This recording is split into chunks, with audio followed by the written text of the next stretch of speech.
Hey! What's up? It's your favorite Maniacs, the Music Maniacs.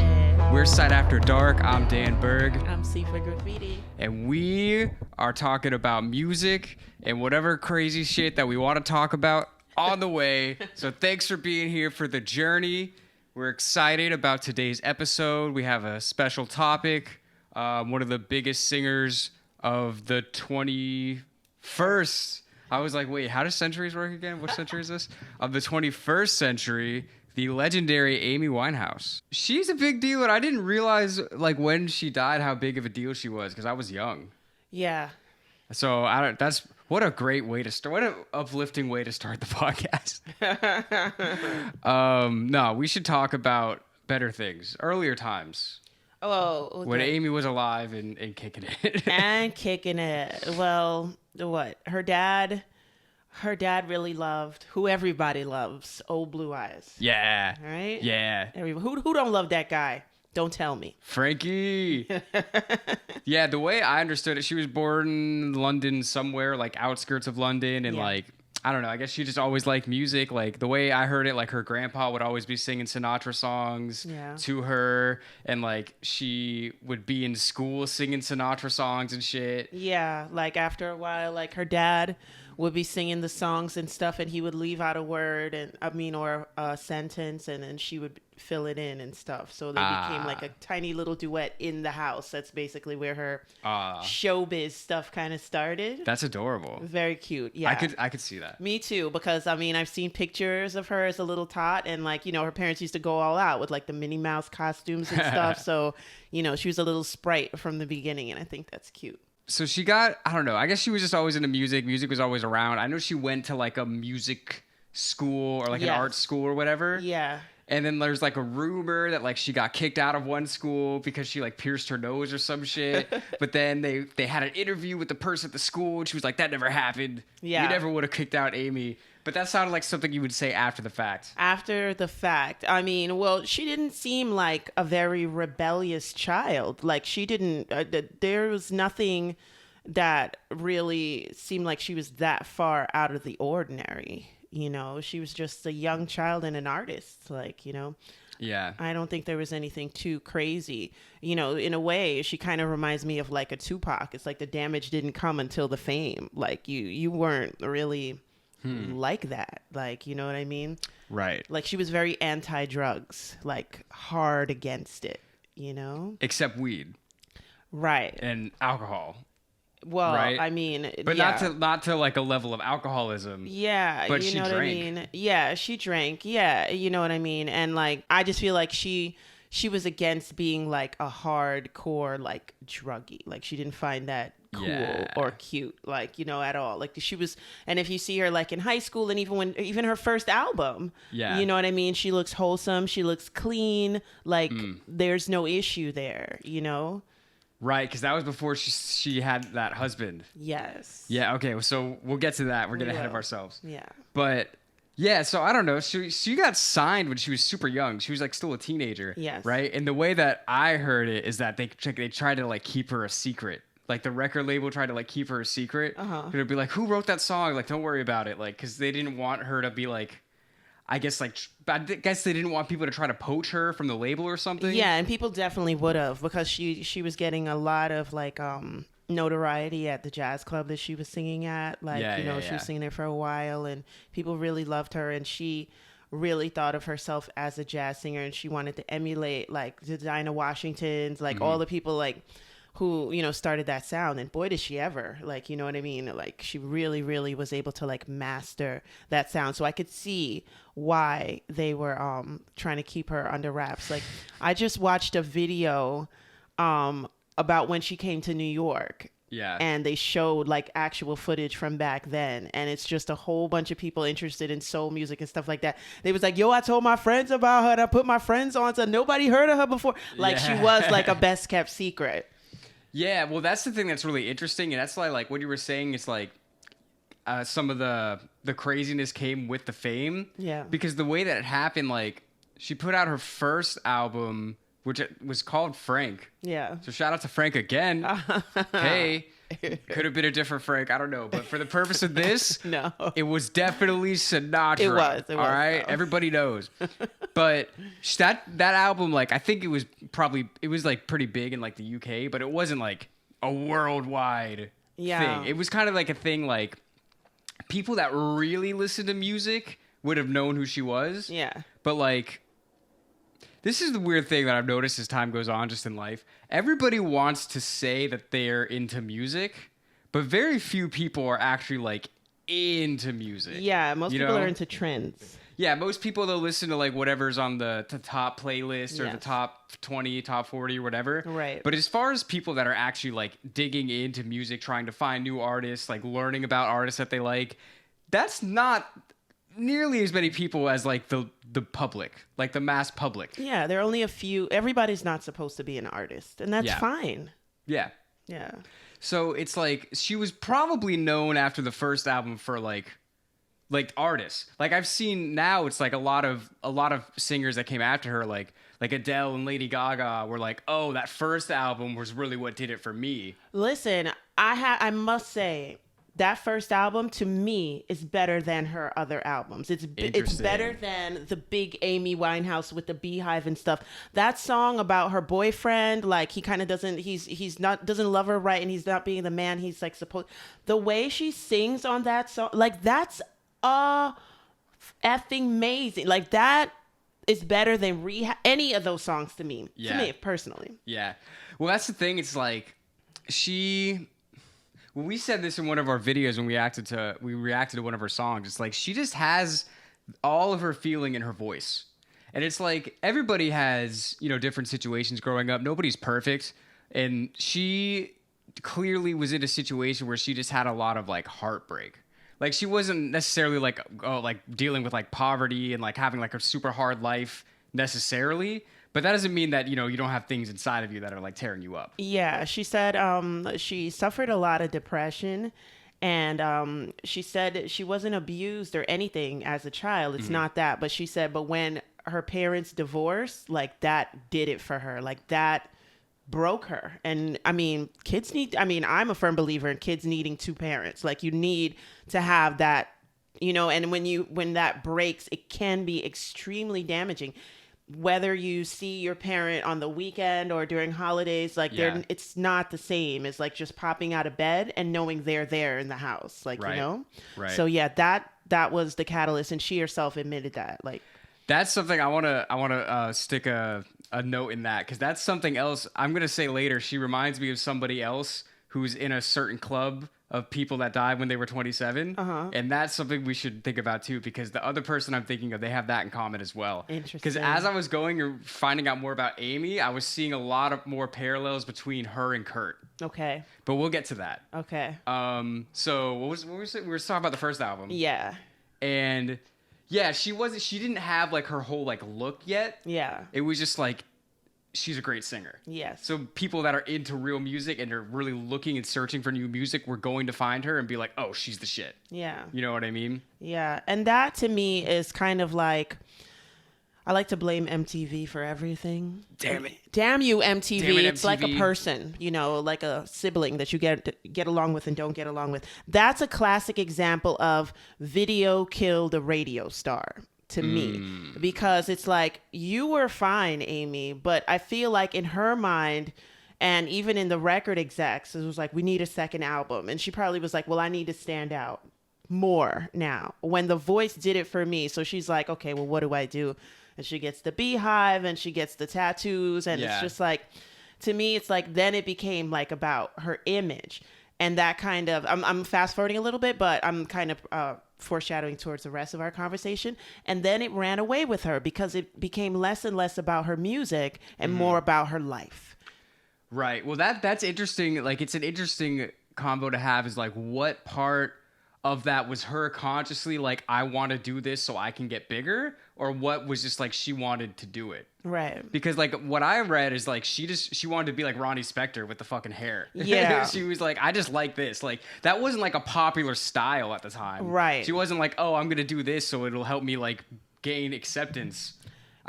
Maybe it was a little bit. It is, but because the style is played out. Like, you know what I mean? You're going to yeah. definitely stand out. Ronnie Spector wore a beehive because that was the style of the day. She wasn't like, you know, trying to be different. Like, she was just trying to sell a record, and she had a different voice, and her voice sold. Like, you know what I mean? It didn't really matter what Ronnie Spector looked like. When you heard her sing, you already knew that was a soulful girl. I personally never knew whether she was black or white, and it turns out she's mixed. Like, you know what I'm saying? She's both. She's both. She's black and white. Okay. Like, you know, so like, but yeah, so that was a time when like it was your voice that propelled you. These people weren't like, when you look at the Temptations, like, yes, some of them were handsome, some of them were not, but damn, those voices, like, that sold. Like, nobody cared, and their voices got them the girls. Like, you know what I'm saying? Like, you're Aretha Franklin too. Your voice got you 3 husbands. Like, you know what I mean? You know, so it's like you didn't really have to be like, oh, well, do I look hot or not? Do I look good? You know what I'm saying? And that came with, I feel like, with video. It came with video. Like, how I look is just as important as how I sound. Like, you know, I gotta stand out. So I don't know, Amy, I would have bought your albums and listened to you without the beehive and the tattoos. Yeah, that's interesting. And then I'm also thinking, like, where does it fit in with like her meeting her husband? That kind of set her off on a different path. Yeah. Because I don't even remember his name. I do remember that he had a douchebag sounding name though. Yeah. It's very British. Yeah. Right. Do you remember what it was? I know the last name is like Fidier, and I forgot. My brain wanted to call him Dex. That's a real asshole name.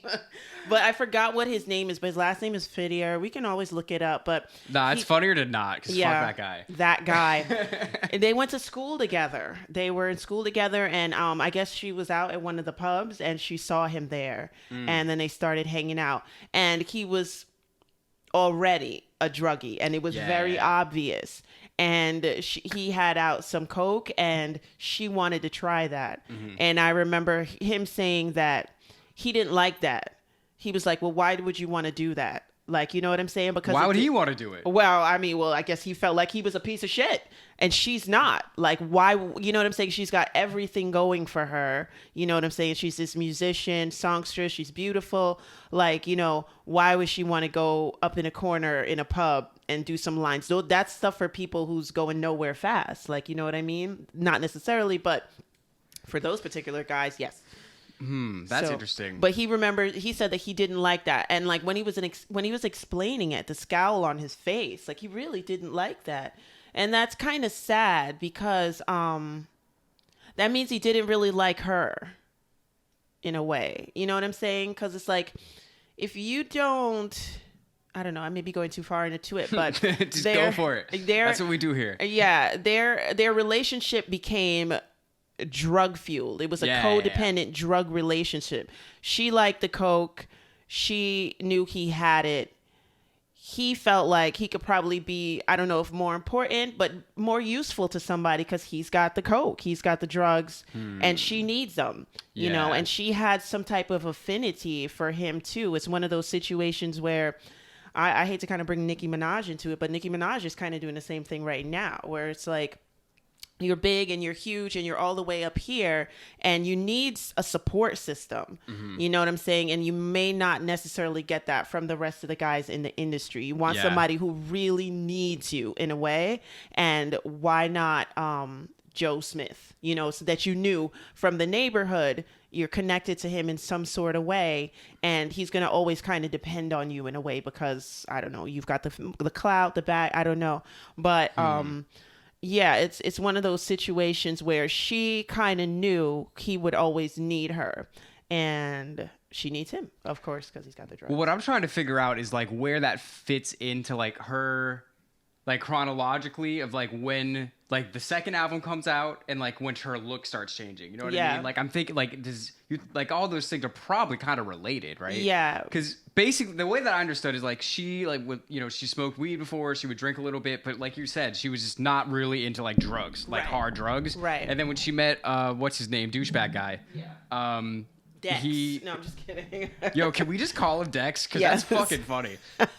Yo, so when she met Dex, like he had the fucking, apparently like he had heroin and crack and like all of his shit. Like, and then she got into it. And the thing is though, what you were saying is like, of like, he's like, I don't know why she would get into it. Well, it probably has what to do with what we're talking about the whole thing with like the pain in her voice. Like she clearly had some pain inside of her. Maybe she was just trying to numb it, or she thought, you know, maybe this would help her forget about it or whatever. Yeah. You know, but obviously she's really the only one that would ever really know. Yeah. Yeah. Definitely I read something. It was like eventually her demons caught up with her. It's like, you better believe it. I don't know, man. I don't know. It's almost like, honey, it's almost like you channeled a demon. Like that first album compared to the second is just crazy. And people show it to me all the time, like the look in stars' faces where you could still see their light. And then after like, you know, a couple of albums in, you see where the light goes out, you know, and then they're kind of headed for disaster and stuff. And I really feel like around second album time, even though that was a great musical time for us and her, the fans, I feel like her light started to go out. Well, I feel like when it came out was probably like the peak, because then once it comes out is then when she just gets huge. Yeah. And she can't go anywhere. Yeah. Like, okay, so this is why I was going to compare her to Kurt a little bit. Yeah. Because, okay, I'm going to go off on a little bit of a tangent, but it all comes back to Amy, believe me. So, do you remember, we've talked about this before, we talked about the feud between Nirvana and Guns N' Roses? Yes. And you were like, I don't get it. They're basically the same thing. They're huge bands. They're influencing the culture. They're making money, blah, blah, blah, blah, blah. Yeah. This is why, in my head, I see the outcome is the same, but I think the intention was different. Yeah. Because, all right, tell me you can't see this, all right? It's 1985. You're in some kind of dive bar in Los Angeles. Uh-huh. And you see Axl Rose pre-fame. Like, when you're in a successful rock band and you look like that, it's cool. But if you're just some dude and you're just like strung out and you're probably dirty and you probably fucking smell bad, you know what I mean? He was probably like, I could really see Axl being in the fucking bar or whatever, like trying to talk to some girl, and she's just kind of like, ugh. Like, get the fuck away from me. You're gross, dude. You're a fucking bum. Right. And I could see Axl being like, oh, well, I'll show her. I'm going to be the biggest singer and the biggest band. We're going to get all the money and all the drugs and blah, blah, blah, blah, blah. Yeah. Like, I really see him as that kind of almost power-hungry kind of person. Yeah, I think he did that for his stepdad, too. Yeah, definitely. Yeah, absolutely. Like, I really feel like there was definitely a point where he, in his head, was like, I want to be the most famous. Yes. I want to be this. To show the cops and everybody back home. Right? Absolutely. Yeah, he's got that like he wears that on him. Exactly. Yeah. But Kurt, yes. I don't think he ever was homeless under a bridge like, oh, I can't wait to be the biggest rock star in the world one day. I feel you on that. You know what I mean? Like, yes. Like Kurt was what we were saying before, like everything that I've read about Kurt is that he was like a happy little kid until his parents got divorced. And then he just had, you know, this pain inside of him. And it's like, you know, I'm not comparing us to either of them, but we're artists. And like sometimes you have something in you and the only way you can really get it out is through music. Yeah.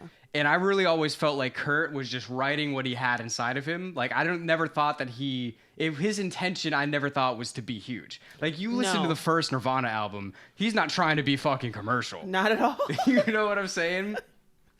Not at all. Like I never really felt that way from Kurt. So, like, the way that it happened, like, I honestly, like, I feel bad for him if this is the way that it really went down, is he's just making the shit that he feels in his heart, and then all of a sudden, he's just huge. Yeah. He can't go anywhere without being bugged by paparazzi. Like, people are bugging him and his wife and his daughter. You can't fucking escape.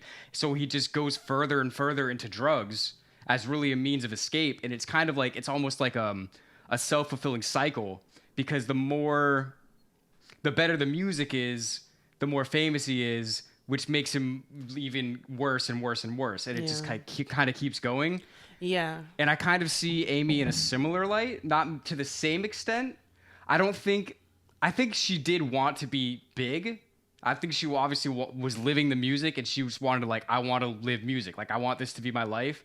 But she doesn't seem like somebody that, to me, that was like, I want to be the biggest star ever in the world. No. I feel like she had this in her. Like, she had this pain and this heartbreak in her, and she needed to express it. Yeah. And then she's doing it, and then all of a sudden, she's fucking huge. she can't go anywhere. Right. She can't really escape. So maybe she leans a little further into the drugs as a bit of an escape. And then her life becomes more of a show. And then it just becomes, you know, this self-fulfilling cycle. Yeah. Where you get to the point, it's like, I mean, I'm not going to put myself in their shoes or whatever, but like if you're a Kurt and that really is what the story is, and you're just doing what you've always wanted to do, and then all this other shit happens, there might be a point where you're like, there's really only one way out of this. And I'm not saying that's exactly what happened. And I'm not saying that's how you should think. Because we all know Courtney did it. Anyway, no, I'm just kidding. Because then we can go into the really conspiracy, joking. And there are conspiracies about that. But like, I feel like there's really two options. If that is what it is, either you're gonna kill yourself or you're gonna slowly kill yourself through drugs. Yeah, it's probably if you feel like there's no escape. But if you listen to Johnny Rotten, he was like, if you're sick and tired of being a pop star, just stop.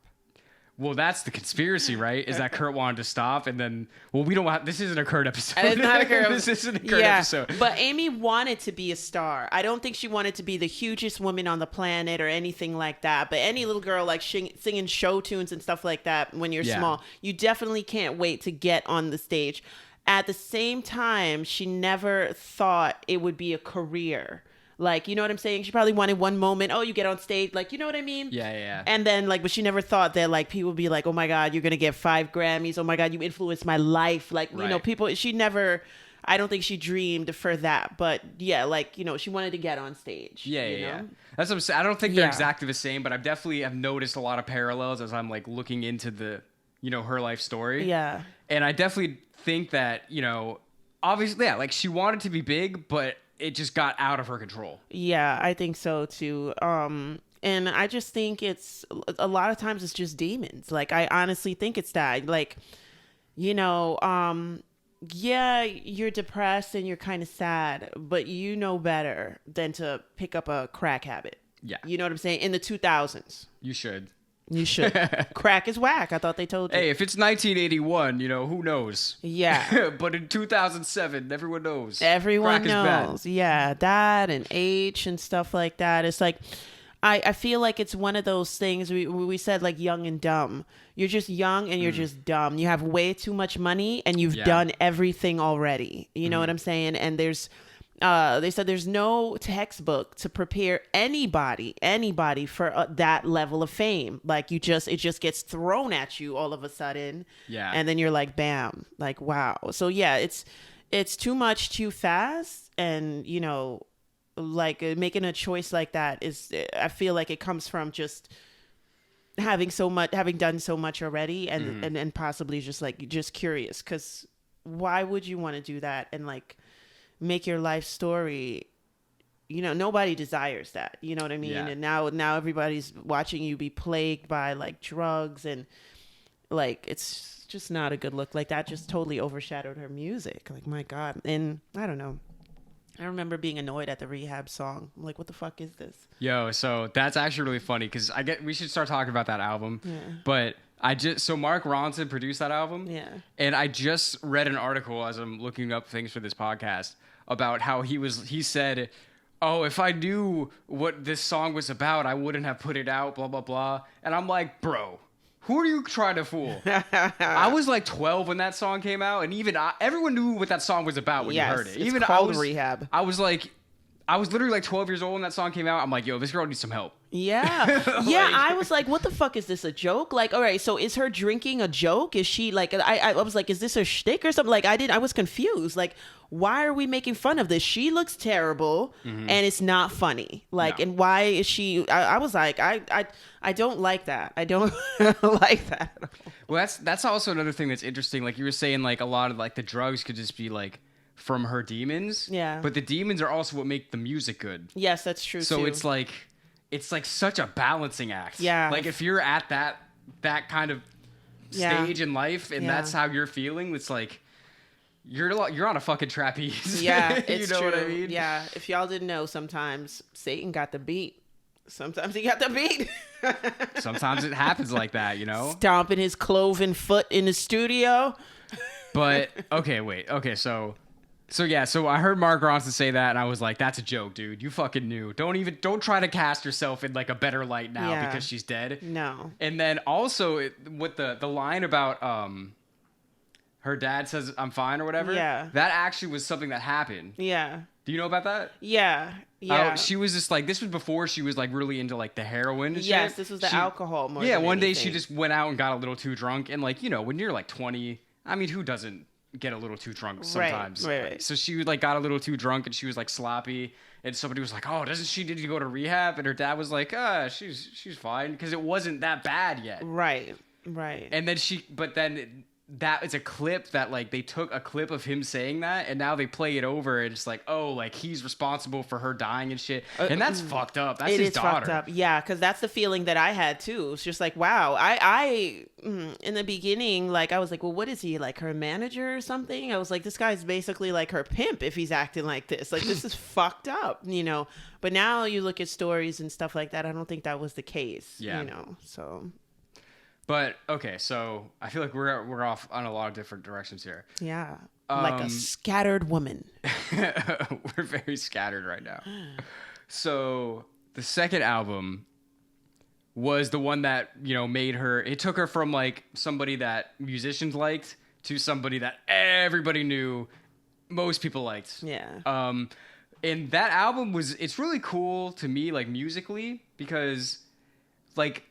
The instrumentals of that album, I feel like it could have been put out like any time between like 1960 and 2010. Oh yeah. Like it really is almost timeless in a way. Like it's with the brass and just like the keys. And there's not a lot of like electronic, like altered effects. She says that. She was like, no, there's no fake horns on my track. She was like, I would never, ever.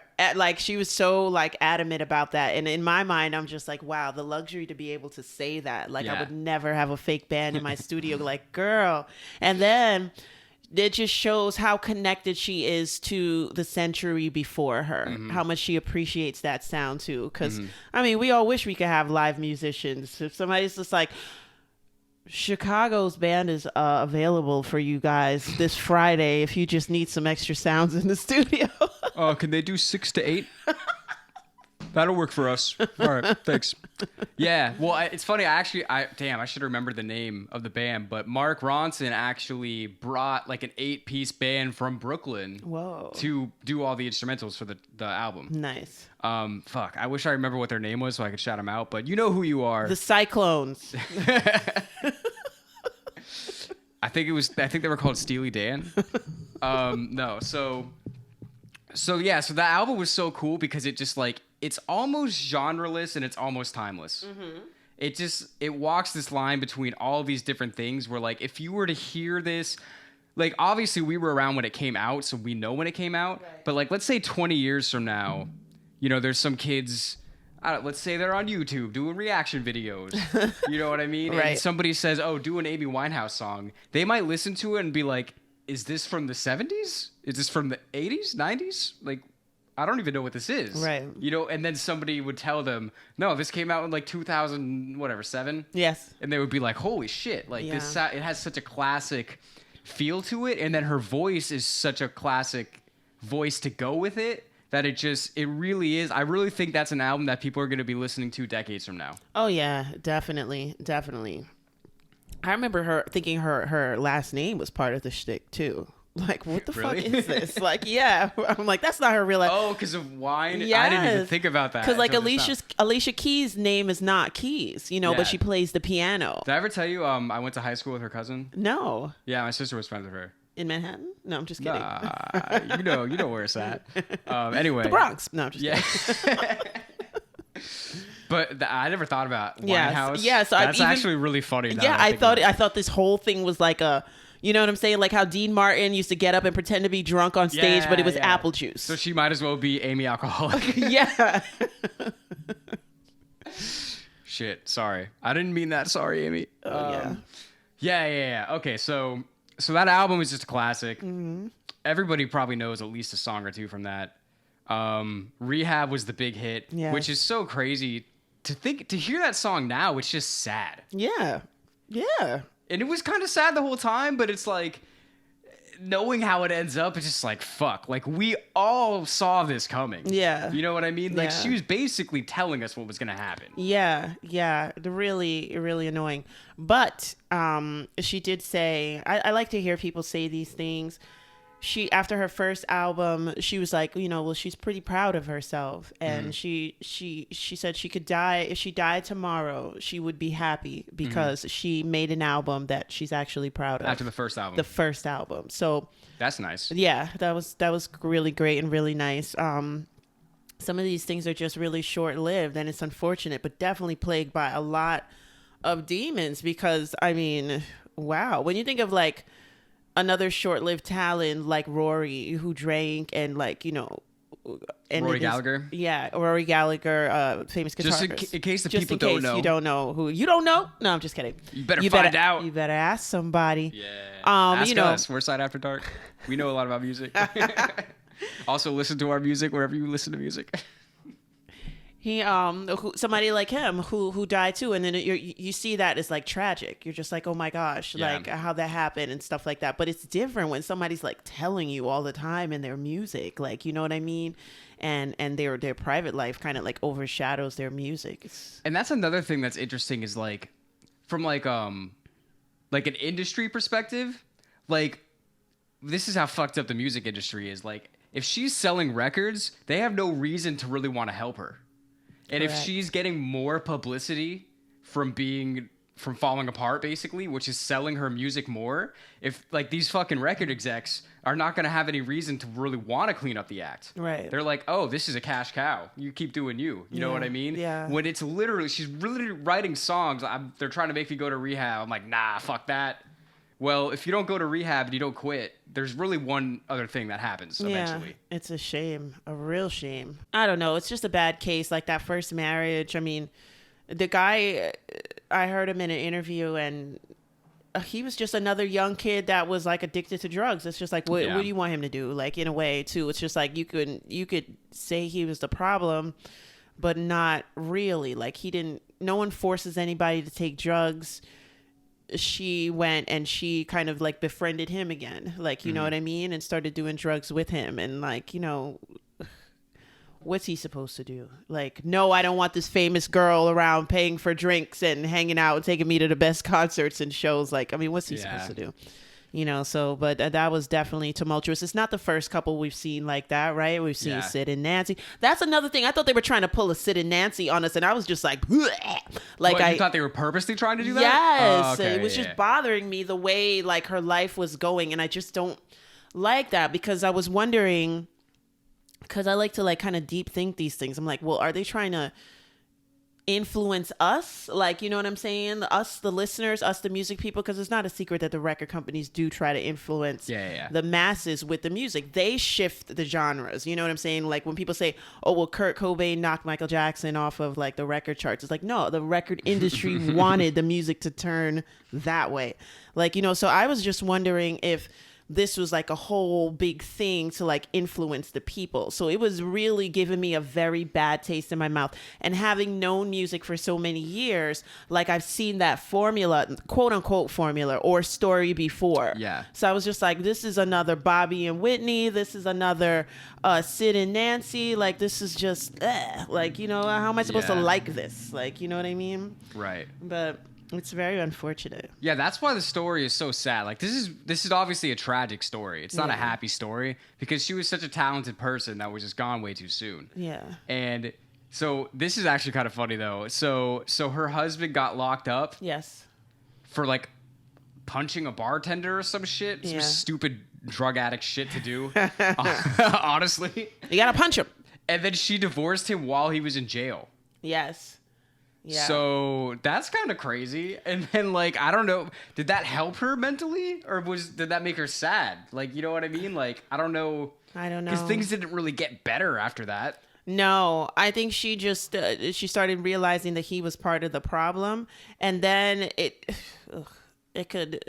probably just wore on her, you know, having to go visit somebody in jail and then seeing somebody like that all the time. You know, it's just like, she probably just was over it. Like, you know, they got married, right? So, I mean, but they were kids. Like, you don't really pay attention to those vows and stuff like that. So it's for better or for worse, Amy. No, I'm just kidding. Well, that's the thing is so crazy is like they were really just kids because she died when she was 27. Like I'm 27 now and I still feel super young. Yeah. So it's like I always like I don't even think about that shit because she died I was young. So like she was just an adult to me. Mm-hmm. You know what I mean? But now when you think about it, you look back and like, oh, she was only 24 and had 8 Grammys or whatever. Like that's crazy. Yeah. Like there's not many people that would handle that well. Obviously, she could have handled it probably a little better. A little bit better. But most people in that situation, like, something's going to break. If you were saying, like, you had a Tupac example. Yeah. That's another... I didn't really think about that either. It's like, if you're at that point and just doing what you love has brought you to that point, and now it's like there's so many other things. Everyone's trying to influence you. Everyone's trying to, like, put their thoughts into your head and all this shit. Like, there's no way that doesn't get to you. It does, yeah. And then you do have a break because not even just the fame. Like, besides the fame and the people, right? Oh, can you sign this autograph? Or, oh, my God, there she is. Besides that, when you're like 20...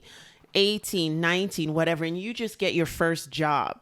Think about your first job and how you have to constantly deal with your boss and all this stuff like that. You usually give those jobs about 1.5 years, 2 years, and then you're fucking out of there, right? Because you can't take that shit anymore. And now imagine she has to do that because it's the music business. So she's got to sign contracts, investors, this meeting, promote that, do this, that. So you got to do all of that. So imagine she has to keep doing it. Not just the 1-2 years at 18, 19, 20. Right. You know, when normal people are just like, fuck this, I'm out of here. I need a break or something like that. Yeah. She has to keep going and going. Imagine if they make you keep doing that job over and over. Like, no, Dan, you can't quit. No, Sifa, you can't quit that job. I know you're only 19, but you got to keep going. You got to do it every single day. There would definitely be a break. Yeah. And that's just another thing of just like the industry. I mean, the industry is not good for artists. Like everybody knows, especially like, I mean, at this point, that's such a well-known thing. Back in the day, you might not know, like, cause you might not, that information might not really be out there. Right. But now it's just understood. I mean, this shit, it's just all about money. They don't care about the artists as people. They care about them as a product. Yes. And that's really it. Yes. So then again, this all starts with the music that she had inside of her. Like that is something you can't fake that. Right. Right. Like that everybody that's ever heard it knows that's real. That lives within her. Mm-hmm. So she's just doing this shit. And then she's so famous all of a sudden. And then everybody's trying to push her. And there's just all this fucking shit. Yeah. Like you're saying, now it's like a job. Like it goes from like, oh, like I just want to write my songs to now like I have to do this. I have to do this. And it almost, I'm sure it takes some of the fun out of it. Right. And then you're at a situation you're like, oh, I'm just doing what I always loved, and now I'm not getting the same joy out of it anymore. Right. And like, some people cope with the things in different ways. Maybe she's like, I'm gonna fucking up my drug intake. Exactly. Like, yeah. Some people just get bitter and mean, like Frank. Like Frank Sinatra. You just get mean. Tell him to back the F up and get away from you. I feel like he was kind of always like that though. Because, like, he wasn't going to let anyone fuck with him at any point.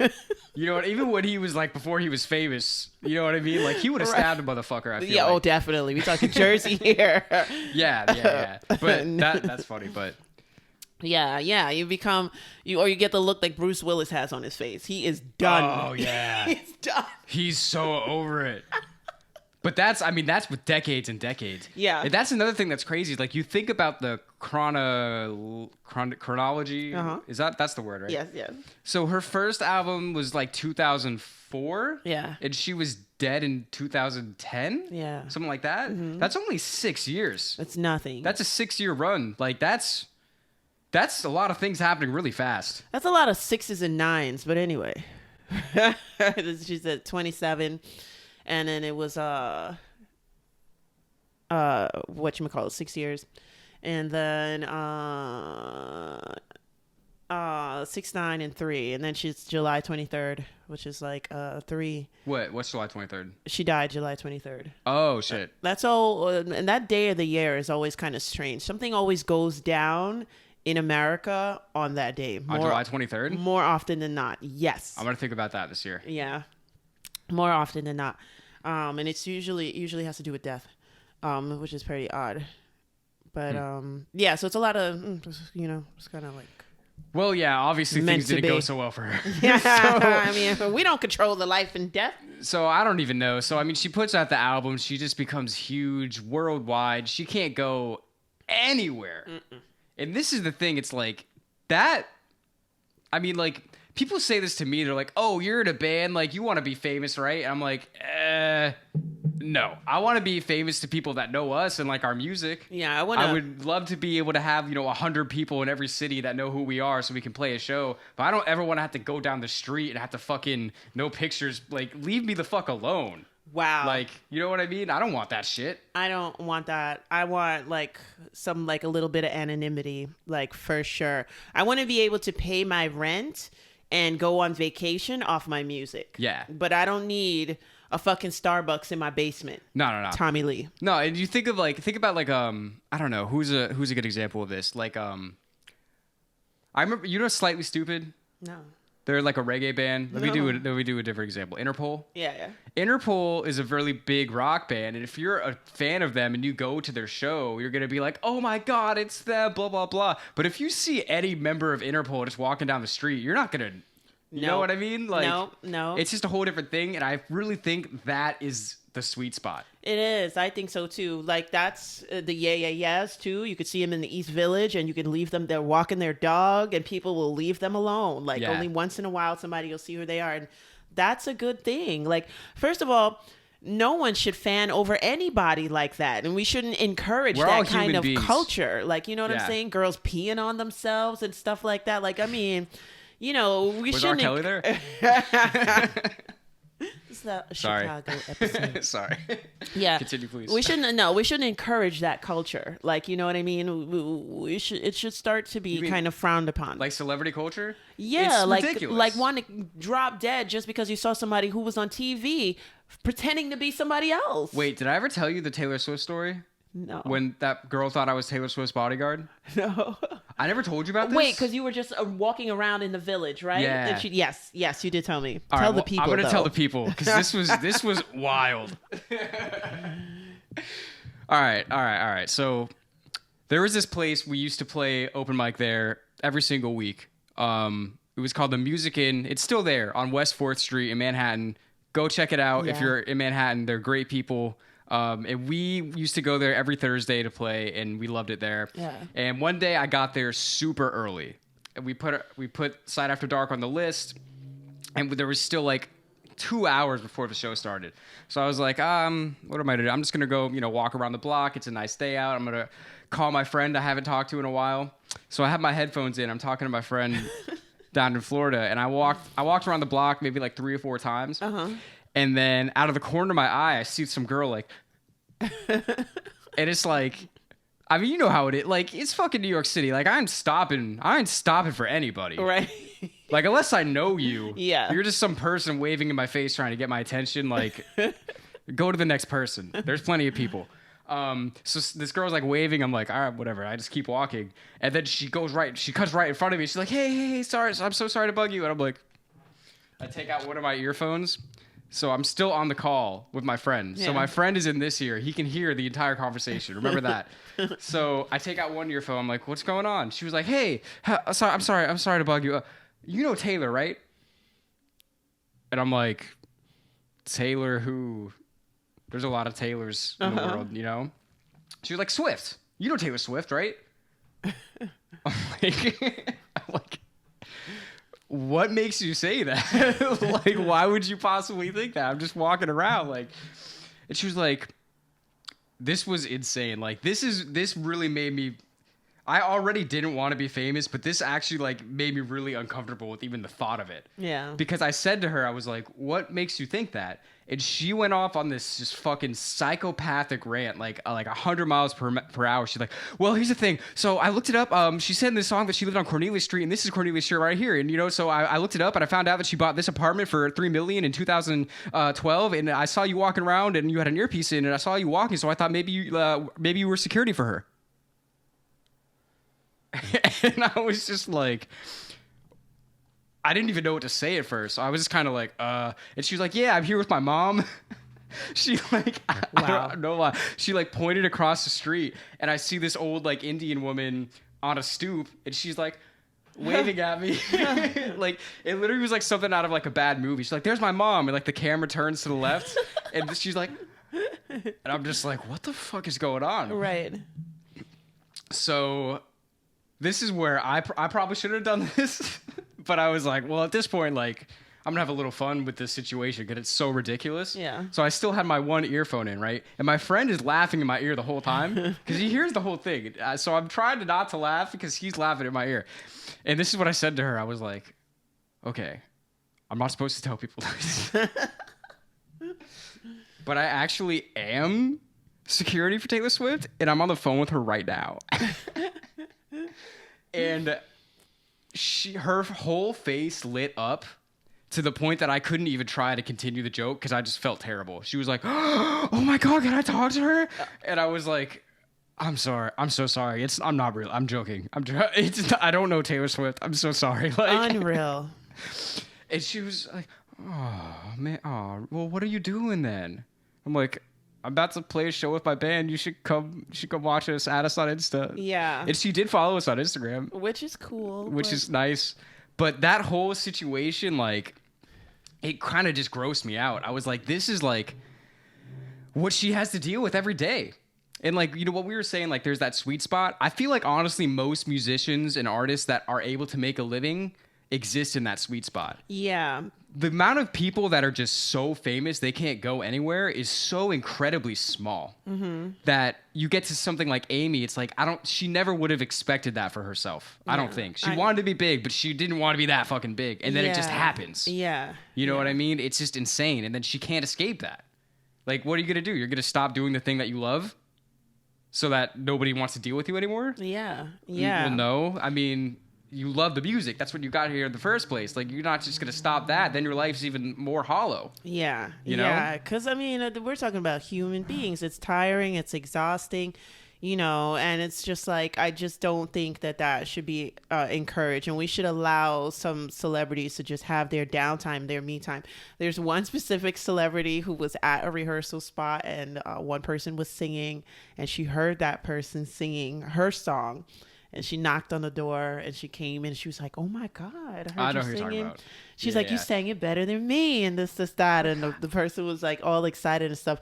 But then another person heard that she came out of her room and went to the unknown singer and was telling her. So the other person came and was like, oh my God, can I get an autograph?" And the famous person was like, "I'm tired." And then just walked away. I can't blame her, We should give them that. We should give those, because she didn't come out and say, "Hey, everybody, I'm here." Right. She went straight to one person, like, you know what I'm saying? Expressed one thing, like, you know, so yeah.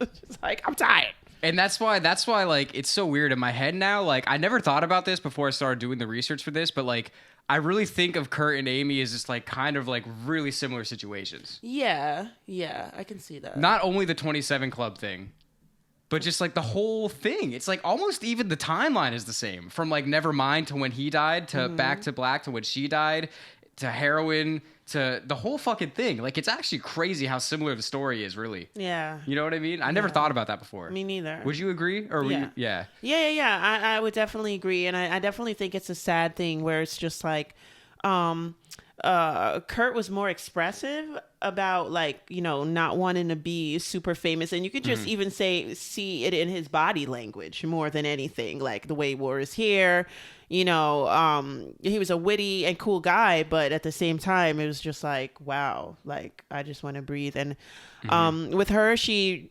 didn't seem to express it outwardly too much, but it's kind of obvious that a lot of this external stuff that came with her talent was way too much for her. Yeah. And that's the thing that's so sad, is because she put out the album that was Back to Black, fucking huge. Like we said, just made her a worldwide sensation. And then that was really the last thing that she did. Because after that, just everything just went so crazy. Like, she couldn't even get herself to the place to really create, at least lay it down in the studio. Like, I mean, I remember they were, like, she fell off a little bit, or she just got way too into the drugs and she wasn't, like, touring as much. I remember, like, she was getting ready to do, like, a comeback tour, And like the first show of that tour, she was like wasted and couldn't fucking play. And like people like she got booed off the stage. Yeah. And that ended up being her last live show ever. Yeah. Like that's so fucked. It is. I mean, shit. Look, what can you say? It's a human condition. Some people go out in a bad note and some people don't, like, but that's just really, really sad. Like, and it's hard for me to see some of the videos like of her before the first album, like when she's young and like in high school and stuff and doing those plays and things like that. And even like her friends have been like posting like home movies and things like that. So just her chilling in the house, being silly, breaking into song and stuff like that. To go from that to being so kind of like broken in a way like that, it's pretty sad. And what drugs just do to you, and hard drugs like that, it's just like you have to be really, really broken to go and want to indulge in hard drugs. Like a lot of kids are curious and they'll do things, and by the grace of God, honestly, you don't die. Like, you know what I'm saying? You don't die when you drank too much that night. You don't die when you did that cocaine and stuff like that. Some people do.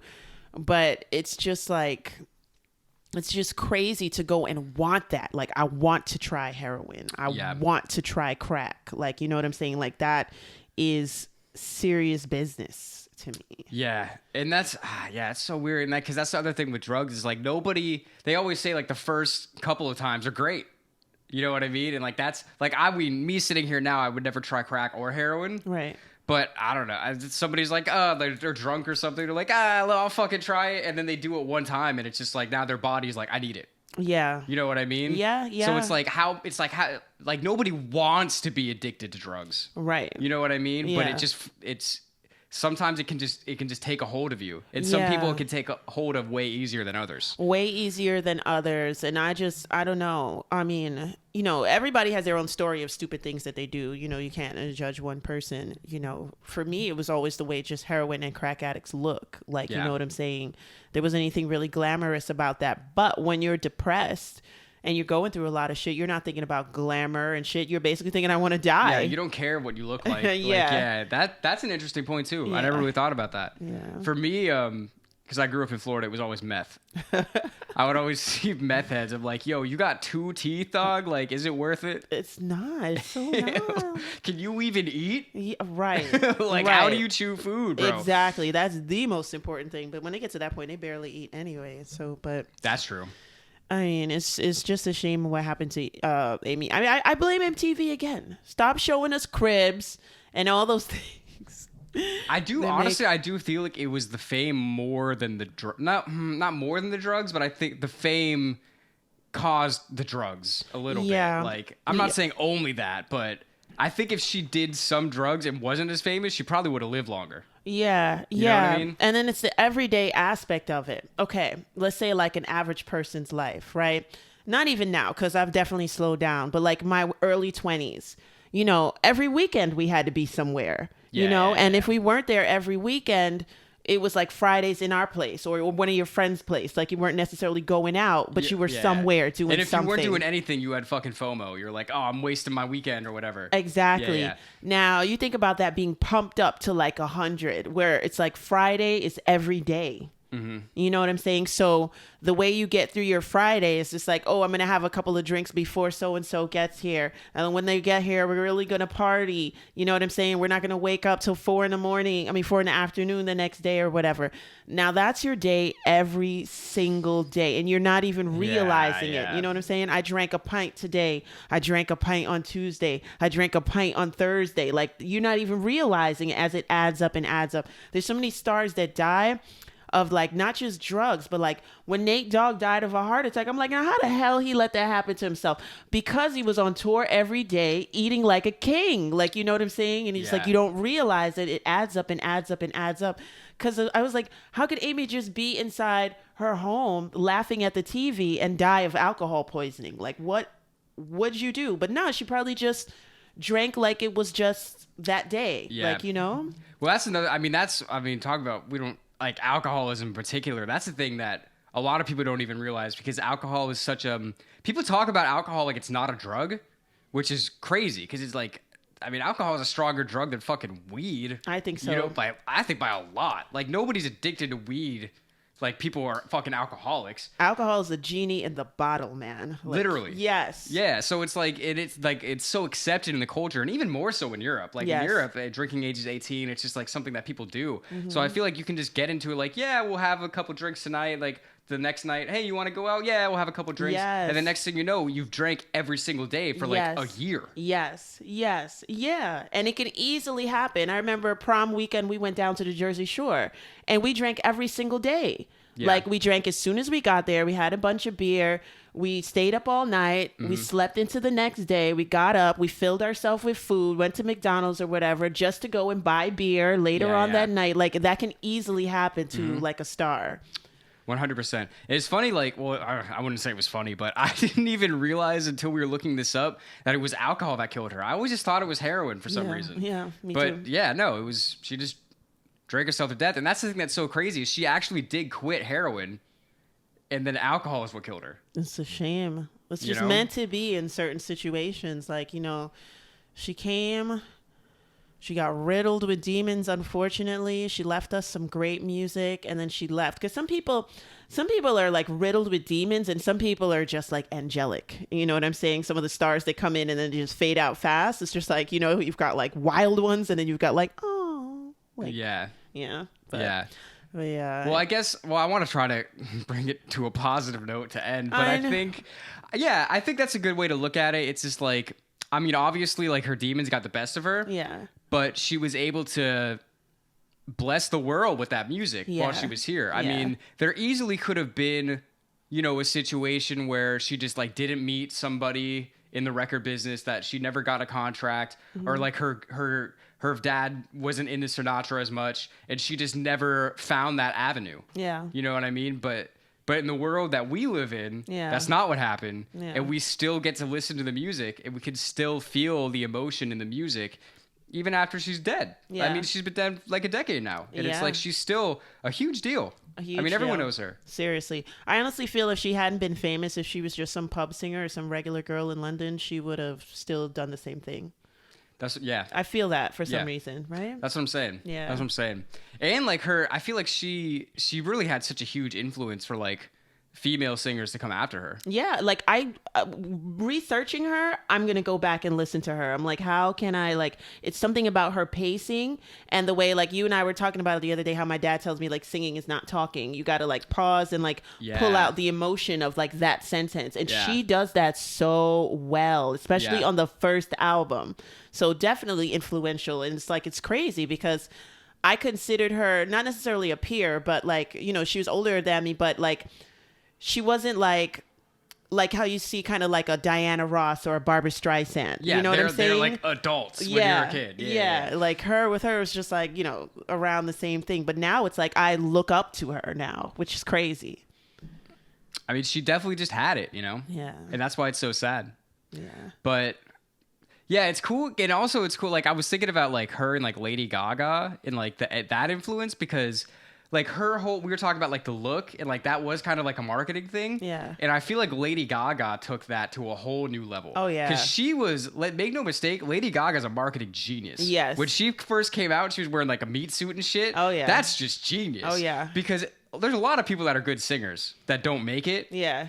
So it's like you need something to stand out. So let's say you have something like that. People are going to be like, oh, is she wearing a fucking meat suit? What the fuck is this?